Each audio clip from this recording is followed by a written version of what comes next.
श्री स्वामी समर्थ. मी योगिता स्वागत करते तुमचं माझ्या चॅनलवरती. आजचा दिवस तुम्हाला शुभ जावो, तुमच्या मनातील सर्व इच्छा पूर्ण हो, हीच स्वामीचरणी प्रार्थना. तर आज आहे ना, चौथा गुरुवार आहे आणि आज मी उद्यापन करणार आहे. तर माझ्या साध्या पद्धतीचं उद्यापन कसं वाटलं तुम्हाला ते कमेंट करून नक्की सांगा. आणि मी आजची माझी जी पूजा आहे ती दाखवते.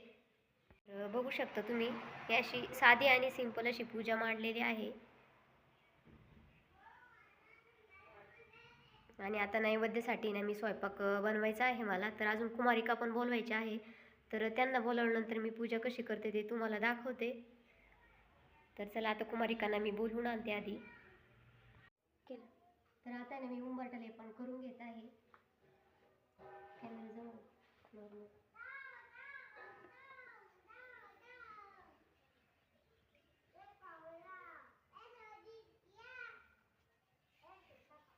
तर उंबरठा लेपन केल्यानंतर घरात येणं प्रसन्नता असते आणि वातावरण पण छान असतं. तर जसं जमेल तसं तुम्ही करायला पाहिजे. तर आज उद्यापन आहे ना,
चांगलं तिथे मानवीच्या पायात मुरून जायचं दाखवण्यात घेऊन पा दोघी बसले शांत. हा ना, किती शांत.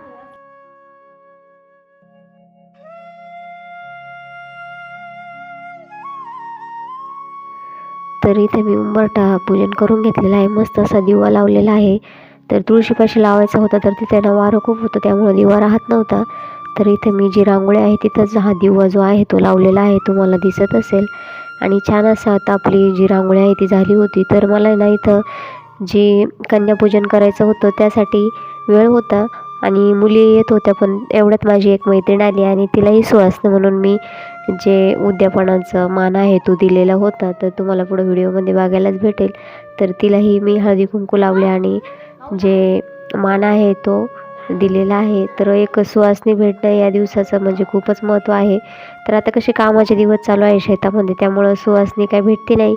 आणि संक्रांतीच्या वेळेस आमच्याकडं कामं निवांत असतात, तेव्हा मी हळदी कुंकू करते. पण आज जेव्हा उद्यापन करायचं होतं तर मी कुमारिकांनाच बोलवले होते. तर जेवण वगैरे मी म्हणजे मोठं जेव्हा आमचं उद्यापन असतं तेव्हा मी जेवणं वगैरे कुमारिकांना करणार होते. तर आजच्या दिवशी ना माझा गोंधळ उडाला होता, कारण एकादश असल्यामुळं जे उद्यापन आहे ते करावं की नाही करावं असं माझं दुविधा मनस्थिती झाली होती. पण शेवटी खूप म्हणजे गुरूंना विचारलं आणि नंतर 1-2 जणांना विचारल्यानंतर माझं असं मन झालं की एकादशीच्या दिवशी जे उद्यापन आहे ते केलेलं चालतं. तर मग मी शेवटी उद्यापन जे आहे ते घाईगडबडीत केलं. तर माझं हे साधं भोळंसं असं जे उद्यापन आहे ते तुम्हाला कसं वाटलं कमेंट करून नक्की सांगा. तर आता ना मी तिला जायची घाई होती, तर तिचा आधी ना हळदी कुंकू लावून पूजन करून घेतलं आणि नंतर बाकीच्या ज्या माझ्या कुमारिका आहेत त्यांचंही करणार आहे. तर तुम्हाला पुढं व्हिडिओमध्ये बघायलाच भेटेल. तर चला पटपट असं मी तिचं पूजन जे आहे ते करून घेते आणि तिची ओटी भरते. तर चला.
आहे ना कुमारिका गेलेले आहे, तर मला स्वयंपाक करायचा आहे. आता मी ना स्वयंपाक करते नैवेद्यासाठी ना डाळ भात आणि शिरा करणार आहे. तर चला, जसं जसं मी जर रेसिपी शेअर करणं झालं तर करते, नाही तर डायरेक्ट नैवेद्य दाखवते. तर चला, आता आहे ना भरपूर वेळ झालेला आहे, तर मी आता स्वयंपाक करून घेते. डाळ भात झालेला आहे, पोळ्यांचं पीठ भिजवून ठेवलेलं आहे, जे रवा आहे तो भाजून ठेवलेला आहे. फक्त आता आहे ना थोडंसं अजून काहीतरी त्याला जे आहे म्हणजे तोंडी लावण्यासाठी ते करायचं आहे. तर चला, आता मी स्वयंपाक करून घेते.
मोठ्या मोठ्यानं म्हणजे फुगत नाही, पण बऱ्यापैकी फुगतात. तर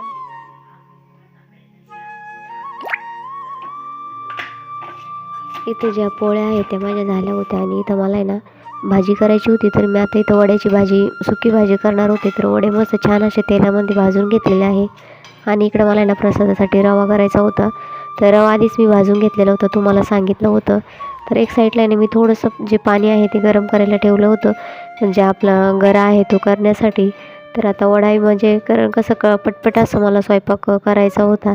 तर आता चला, मी इथे ना जो आपला वडा आहे त्यासाठी कशी करते ते मी तुम्हाला थोडीशी रेसिपी दाखवत आहे. तर इथं बघू शकता मी आता इथं तेल घेत आहे. 1.5 ते 2 उकळे आपल्याला तेल टाकायचं आहे आणि त्यामध्ये ना आपल्याला जिरे मोहरीची फोडणी द्यायची आहे. आणि जोपर्यंत तडका येत नाही तोपर्यंत आपल्याला जे तेल आहे ते गरम करून घ्यायचं आहे. आणि आता त्यामध्ये मी जिरं, मोहरी आणि जो हिंग आहे तो टाकणार आहे. तर इथं मी जिरं मोहरी टाकून घेत आहे. तर आता कॅमेरा थोडासा लांब आहे त्यामुळं तुम्हाला जास्त काही दिसणार नाही.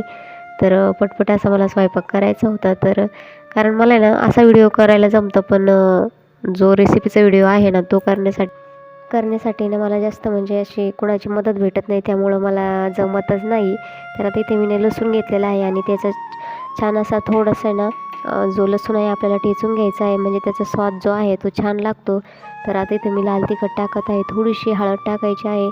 आणि खरंच असा जर वडा केला तर खूपच छान लागतो. आणि आम्हाला खरंच असा सुक्का जो आहे ती भाजी खूप छान लागते.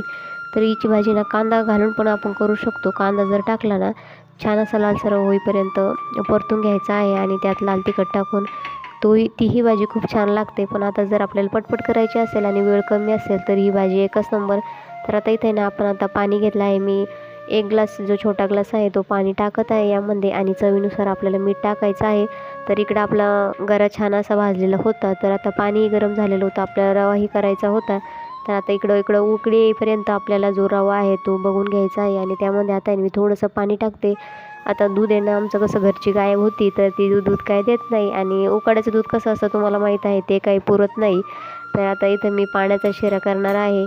तर आता इथं छान असं आपला थंड पाण्यापेक्षा ना जे गरम पाणी आहे त्यामध्ये रवा जो आहे आपला छान शिजतो. तर आता याला मी आधी शिजवून घेते आणि मग नंतर साखर टाकणार आहे. काजू बदामची जी पेस्ट नाही, जो बारीक कूट आहे तो करून टाकणार आहे. तर आता इथं वड्याला उकळी येईपर्यंत, आणि हो माझ्या मीठ टाकायचं लवकर लक्षात राहिलं नव्हतं, नंतर मी चवीनुसार मीठ टाकलेलं आहे वड्यामध्ये. तर चला, आता आहे ना मी जसं आहे तसं तुम्हाला व्हिडिओ टाकत आहे, कुठंही मी म्हणजे कटआउट केलेलं नाही आहे.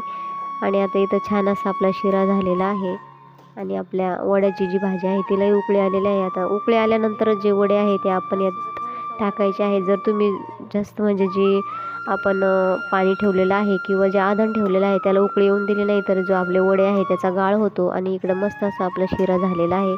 तर आपल्या गावठी तुपाचा शिरा आहे आणि आपलं हे तूप हे घरचंच असतं. कारण आपली गाय जोपर्यंत दूध देते होती तोपर्यंत साय छान अशी यायची आणि त्या साईचंच मी तूप करते. तर त्याचे मी खूप व्हिडिओ बनवलेले आहे. तुम्हाला चॅनलवरती जाऊन बघा. जर तुम्हाला तूप करायचे असेल आणि ते कसं करायचं माहीत नसेल तर व्हिडिओ जाऊन नक्की बघा. तर आता इथे ना मी आपलं जे आधण ठेवलेलं होतं वड्याचं त्याला उकळी आलेली होती आणि इकडं आपला जो शिरा आहे त्यामध्ये साखर टाकून घेतलेली आहे आणि आता काजू बदाम आपल्याला थोडीशी बारीक करून घ्यायची आहे. तर आता मी शिरा थोडासा गोडच आवडतो तर मी साखर थोडीशी जास्तच टाकत आहे.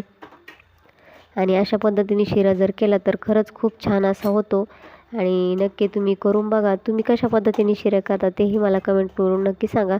तर आपली डाळ भात पोळ्या वगैरे झाल्या होत्या. आता हा थोडासा स्वयंपाक राहिलेला होता तर तोही आता मी पटपट असा करून घेते आणि मग तुम्हाला जे जे काही माझं पुढील रुटीन आहे ते दाखवते. बघू शकता तुम्ही मस्त असं ताट मी केलेलं आहे. इथं डाळ भात पोळी वडा लाल तिखट मिरची आणि शिरा.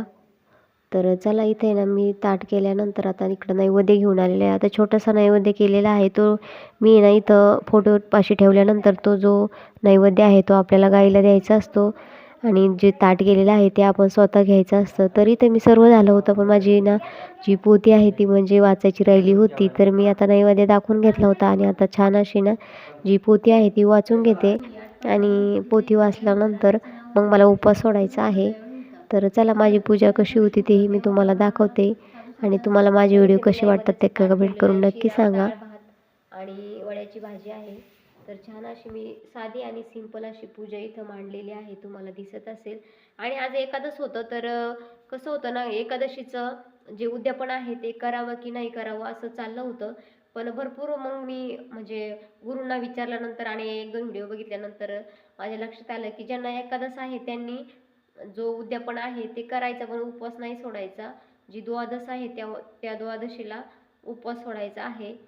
तर मी माझ्या पद्धतीने जी पूजा आहे ती मांडलेली आहे आणि उद्यापनही केलेलं आहे. तर व्हिडिओ उद्या येईल तर व्हिडिओ नक्की बघा आणि व्हिडिओ आवडल्यास लाईक शेअर सबस्क्राईब करायला विसरू नका. तर चला आता मी उपवास सोडते. Bye bye. तर माझी पोथी वगैरे वाचून झालेली आहे. आता मी ना उपवास पाणी आलेलं आहे पाणी भरते आणि मग पाणी चालू करून दिलेलं आहे. तर आता आम्ही उपवास मी जो आहे तो सोडते. बघा पाणी आलेलं आहे आता हौद भरलेला आहे वरती जोडायचं आहे तोपर्यंत जेवण करून घेऊ.